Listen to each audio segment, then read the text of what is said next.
Hi everyone, my name is Lindsay. Welcome to my channel, Mindful, Healthy, Blessed. I hope everyone is doing well. Today I'd like to talk a little bit about children and technology. I feel like technology is really big, with our kids today. I've been a mother for 26 years and I feel like my two older children, I didn't have as much issues, or I guess as many issues with technology because they got their cell phones later because it wasn't popular to have a cell phone, until you were like late teens.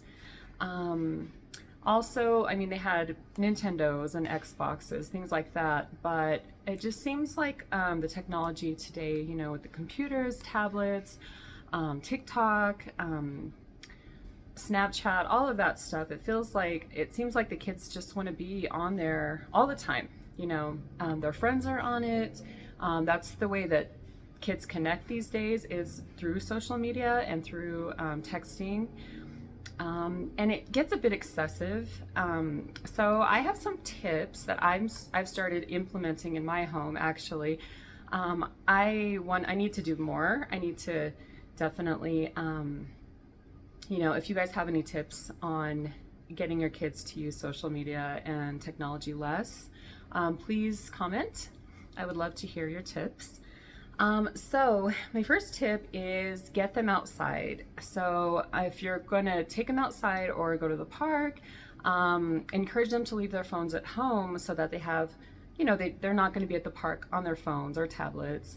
They're actually going to be enjoying the fresh air and getting some physical activity. Go to the park with bikes, skateboards, have a picnic. That's a really fun thing that the kids like to do.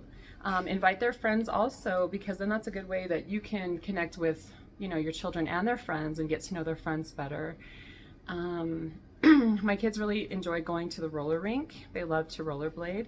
So that's something that we like to do. I don't do it. I drop them off, but it's fun. I always have a variety of arts and crafts materials available at all times. I like to keep a lot of acrylic paints, just an assortment of colors, canvases. That way the kids can get them out. And you can paint with them. You can connect with your children that way through art and creating. That's a way to get off technology for a little while. Puzzles and board games are a lot of fun. We try to do like a family game night where, we do puzzles or games, and it's fun to let the kids choose, because I find that we adults, sometimes we want them to do what we want or what we think that they want to do, but it's nice to give them options and see what their feelings are about certain activities or games or things like that. Also baking and cooking, get your little ones in the kitchen with you, figure out a recipe that you guys might like, or, work together to create something delicious. That way they can learn their basic cooking skills, or even if they want to do it themselves, just stay close by so that in case they need help, or you can monitor them, things like that.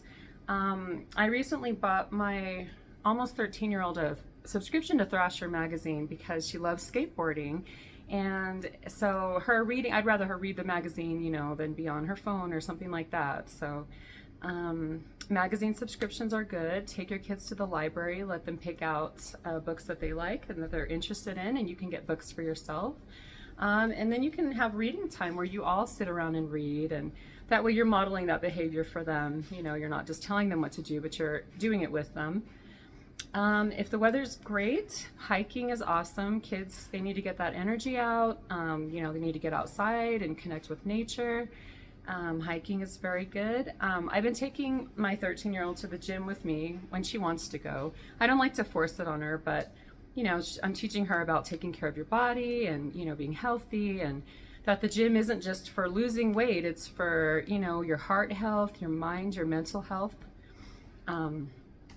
And I guess there's a lot of things you can do, to connect with your children. But I find that when you're doing those things, and they're off their phones, nobody's on their phones, that you have the best conversations, and, they'll open up and they'll tell you about, this happened at school, or I'm feeling this way about this, where, you know, it's hard to get them to open up sometimes. So those activities are really good for connecting in that way and, you know, getting to know your child better.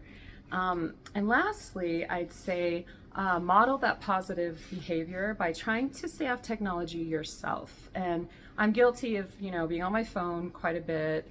I like to listen to my music a lot on Spotify, so mostly I'll put Spotify on, you know, set it aside and do whatever I'm doing. But of course, you know, I do check Facebook and shopping, online shopping, things like that. So I'm going to try to be more mindful of being on my phone as much too, because I think us, you know, adults are just as bad as the kids sometimes. So I hope some of those tips helped you. I hope that you will have a great connection with your children and your families. And like I said, if you have any tips for me as well, please comment. If you like my channel, please subscribe and like this video. And I hope you're all healthy and happy. And I will see you next time.